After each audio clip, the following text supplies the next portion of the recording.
प्रधानमंत्री जी की सोच है कि भाई इसके साथ साथ आप लोगों के बीच जब भी जाते हैं तो लोगों को भी सुने, उनकी जो समस्याएं हैं वो भी सुने।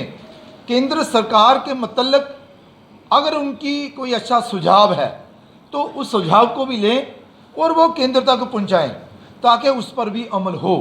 तो मैं विशेष तौर पर ये कहना चाहता हूँ, बिंदु तो बहुत सारे हैं, मैं चाहता हूँ कि एक एक पत्र जो है वो आप सबको भी वितरित किया जाए, लेकिन इसमें सारे वो बिंदु हैं जिन पर केंद्र सरकार ने जो है वो काम किए हैं।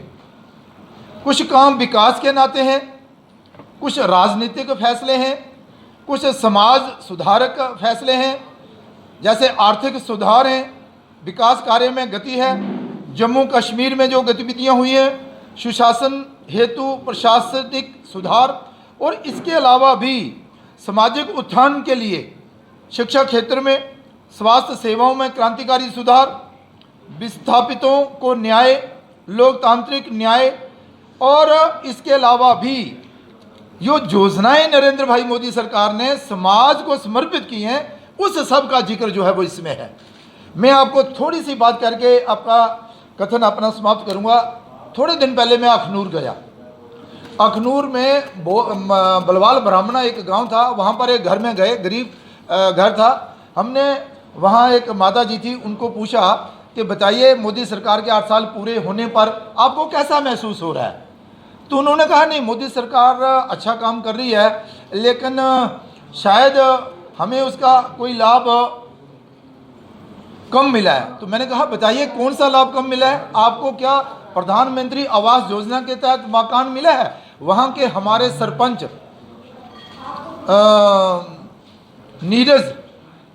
नीरज जी, उन्होंने बताया कि इनको मकान भी दिया गया है। फिर उनको बताया कि आपकी माता जी की पेंशन भी लगी है। फिर उनको बताया गया कि इनका ई श्रम कार्ड जो लेबर कार्ड रहता है वो भी बनाया गया है। फिर उन्होंने बताया कि गैस सिलेंडर चूल्हा भी पहले हमें मिला था। उसके बाद जब उनके पतिदेव घर आए, साथी आए, जब हम बात कर रहे थे, उन्होंने बताया कि किसान निधि के नाते अभी 2 दिन पहले उन्होंने बताया कि हमें 2000 रुपये की किस्त भी आई है। इस प्रकार की जो सुरक्षा की दृष्टि से आपने देखा होगा कि भाई हमारे गृह मंत्री अमित शाह जी ने पिछले दिनों एक के बाद एक मीटिंग जो है वो की है।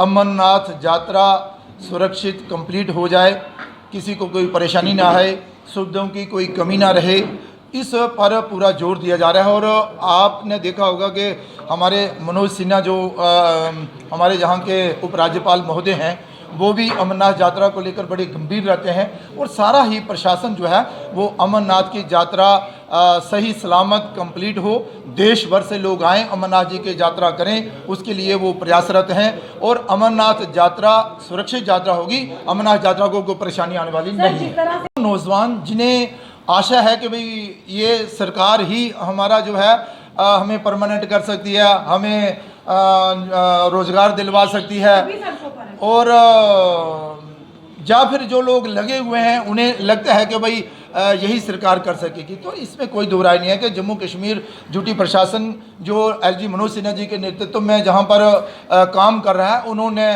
कर्मचारियों की बेहतरी के लिए बहुत सारे अच्छे कदम उठाए हैं।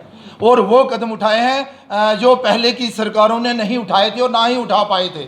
उन्होंने तो सिर्फ 200 और 500 और 1000 रुपये तक उनका वेतन फिक्स करके लोगों को छोड़ दिया था काम करने के लिए। लेकिन आपने देखा होगा कि पिछले दिनों ही जो डिसीजन हुआ है, अब वो नीड बेसिस हो या डेली बेसर उनको एक 9000 रुपये तक तो लाया है। लेकिन अभी 9000 ही अंतिम पड़ाव नहीं है, उसमें भी एक कमेटी बिठाई गई है। वो कमेटी तय करेगी कि भाई इनका और वेतन कितना हम बढ़ा सकते हैं। जी, मगर युवा, जैसे कि मेरी पत्रकार बहन ने कहा कि युवा सड़कों पर है, चाहे वो किसी भी डिपार्टमेंट से हो, किसी भी हेल्थ एम्प्लॉइज हो, कोई भी हो, मगर युवाओं के लिए भाजपा केंद्र सरकार क्या सोच रही है?